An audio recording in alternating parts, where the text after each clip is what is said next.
Hello दोस्तों, तो कैसे हैं आप सभी। आई होप कि आप लोग बहुत ही अच्छे होंगे, मस्त होंगे और पढ़ाई को ज़बरदस्त तरीके से कर रहे होंगे। तो जैसा कि हम लोग जानते हैं कि क्लास 11th का हम लोग बायोलॉजी पढ़ रहे थे और इसका पार्ट 1 हम लोग पढ़ चुके हैं और आज हम लोग को पढ़ना है इसका पार्ट 2। तो आइए इसको हम लोग देखते हैं पार्ट 2, कोशिका सेल, बहुत ही ज़बरदस्त तरीके से। तो देखिए दोस्तों, सबसे पहले हम जानेंगे कोशिका। देखिए ध्यान से, कोशिका कोशिका के बारे में थोड़ा जान लें कि कोशिका है क्या, ठीक है ना। तो कोशिका झिल्ली जो होती है पतली होती है। कोशिका झिल्ली कैसी होती है, तो कोशिका झिल्ली जो होती है पतली होती है, जबकि कोशिका भित्ति मोटी होती है। जो बाहर भीतर वाला है ना, यही कोशिका झिल्ली है, जिसको हम लोग सेल मेम्ब्रेन कहते हैं, अंदर वाला। ये पतली जो है अंदर वाला, यही हम लोग का क्या है, कोशिका झिल्ली, सेल मेम्ब्रेन कहते हैं। और ऊपर से जो है ये, इसको हम लोग कोशिका भित्ति यानी कि सेल वॉल कहते हैं, ठीक है।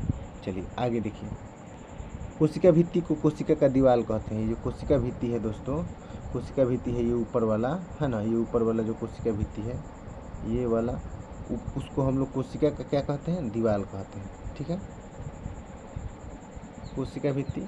देखिए दोस्तों, करें कि पेड़ पौधों की छाल सेलुलोज की बनी होती है। पेड़ पौधों की जो छाल होती है ना, पेड़ पौधों की जो छाल होती है वो किसकी बनी होती है, सेलुलोज की बनी होती है। एग्जाम में ये क्वेश्चन पूछता है कि पेड़ पौधों की छाल किसकी बनी होती है, सेलुलोज। अंत तक वीडियो में बने रहिएगा ये, क्योंकि ये बहुत ही अच्छा वीडियो है और आपके लिए बहुत ही एग्जाम में ये बहुत कॉम्पिटिटिव एग्जाम या किसी भी एग्जाम के लिए बहुत ही इम्पोर्टेंट है। पेड़ पौधों की छाल सेलुलोज की बनी होती है। पेड़ पौधों की छाल से कागज़ बनता है और इसी कागज़ से नोट यानी कि पैसा भी छपता है। चलिए, करें कि सबसे ज़्यादा ऊर्जा जो होती है उस सेलुलोज में होती है, ठीक है ना। सबसे ज़्यादा ऊर्जा होती है दोस्तों सेलुलोज में होती है। हम लोग ग्लूकोज पचा सकते हैं, सेलुलोज नहीं। जानवरों में जो एक सेलुलोज जो होता है 6000 ग्लूकोज के बराबर होता है। एक सेलुलोज कितने ग्लूकोज के बराबर होता है, तो 6000। समझ में गया। आगे देखिए, हाथी सेलुलोज खाती है। हाथी जो है सेलुलोज खाती है। पत्ता में जो होता है ना स्टार्च पाया जाता है, पत्तियाँ में स्टार्च रहता है जो बकरी खाती है, और इसमें ज़्यादा ऊर्जा नहीं होता है, ठीक है। करें कि जीवाणु जो होता है पेप्टिडोग्लाइकेन का बना होता है। जीवाणु जो होता है किसका बना होता है, पेप्टिडोग्लाइकेन का बना होता है, ठीक है। आगे देखिए, सेलुलोज, सेलुलोज यानी कि पादप जो होता है सेलुलोज का बना होता है। पेप्टिडोग्लाइकेन जीवाणु, और कवक जो होता है कैटीन। आगे देखिए, जीवाणु भी एक पेड़ पौधा ही होता है ना। जीवाणु भी एक पेड़ पौधा होता है।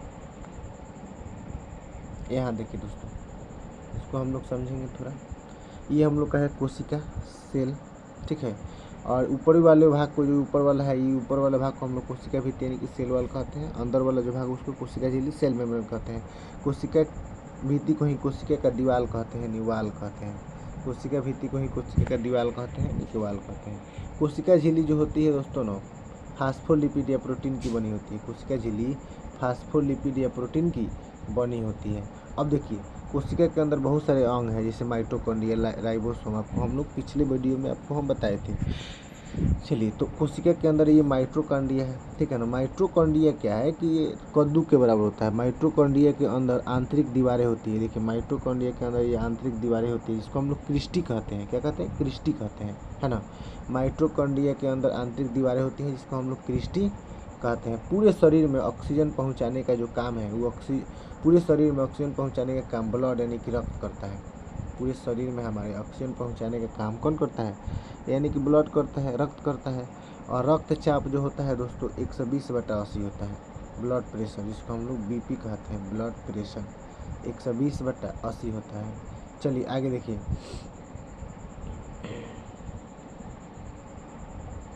माइटोकॉन्ड्रिया कोशिका के अंदर होता है। माइटोकॉन्ड्रिया जो होता है वो कोशिका के अंदर होता है ना। माइटोकॉन्ड्रिया ऑक्सीजन को ले लेता है। माइटोकॉन्ड्रिया किसको लेता है, ऑक्सीजन को लेता है। श्वास को स्टोर फेफड़ा करता है।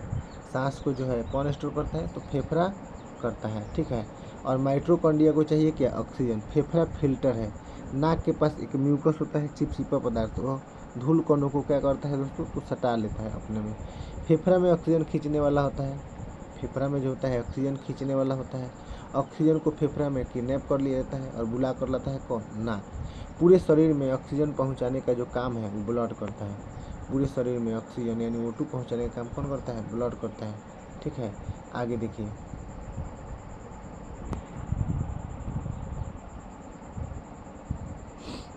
ऑक्सीजन को ब्लड में घोल दिया जाता है और दिल को लोग ऐसे ही बदनाम करके रखा है, लेकिन दिल जो है लोग बदनाम किए हैं वो लोग बात है, लेकिन दिल इतना भी बदनाम नहीं है, ठीक है ना।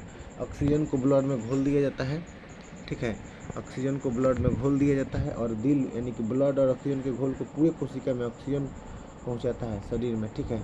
दिल मारता है यानी कि लतियाता है 120 के प्रेशर से, दिल जो है मारता है लतियाता है 120 के प्रेशर से और बुलाता है 80 के प्रेशर से, यानी कि रक्त या ब्लड प्रेशर जो होता है 120/80 होता है, ठीक है। तो आगे बढ़े ना, चलिए आगे देखिए। माइटोकॉन्ड्रिया अगर ऊर्जा नहीं बनाएगा तो मन नहीं लगेगा, काम में चक्कर आएगा, भूख लगेगा, ठीक है, यानी कि बीपी जो होगा वो कम हो जाएगा किसी व्यक्ति का, तो उसको ऊर्जा नहीं मिलेगा, काम में मन नहीं लगेगा, जहाँ रहेगा वहाँ एकदम गिरा रहेगा। तो अगर हम श्वास लेते हैं और हमारा दिल धड़कता है तो इसका मुख्य कारण है माइटोकॉन्ड्रिया को ऑक्सीजन पहुँचाना, ठीक है। अगर हम श्वास लेते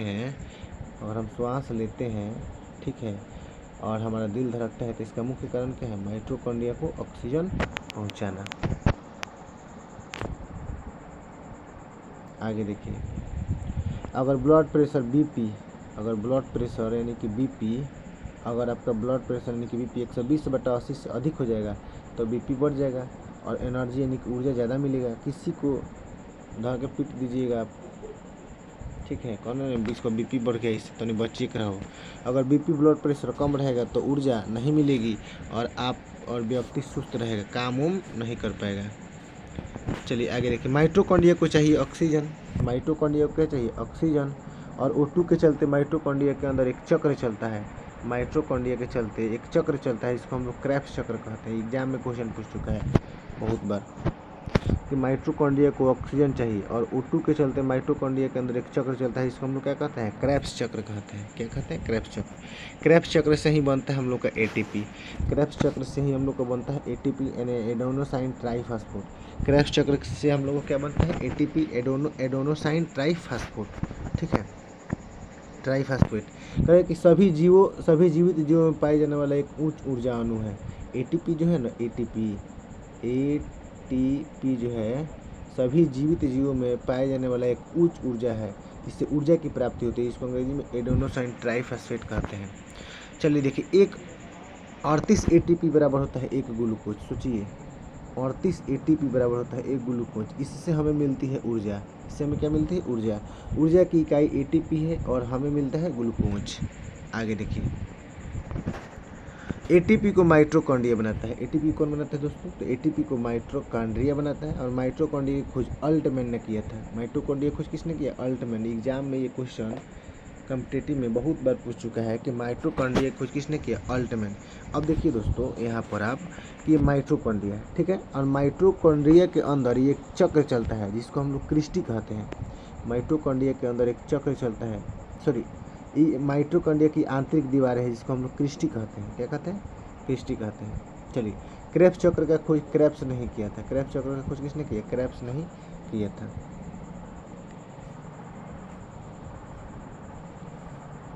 क्रेब्स चक्र का खोज क्रेब्स नहीं किया था। माइटोकॉन्ड्रिया के पास अपना DNA इन्फॉर्मेशन होता है, ठीक है, माइटोकॉन्ड्रिया के पास अपना DNA इन्फॉर्मेशन होता है, बाकी किसी के पास नहीं होता है, बाकी सब ब्रेन से पूछकर काम करते हैं।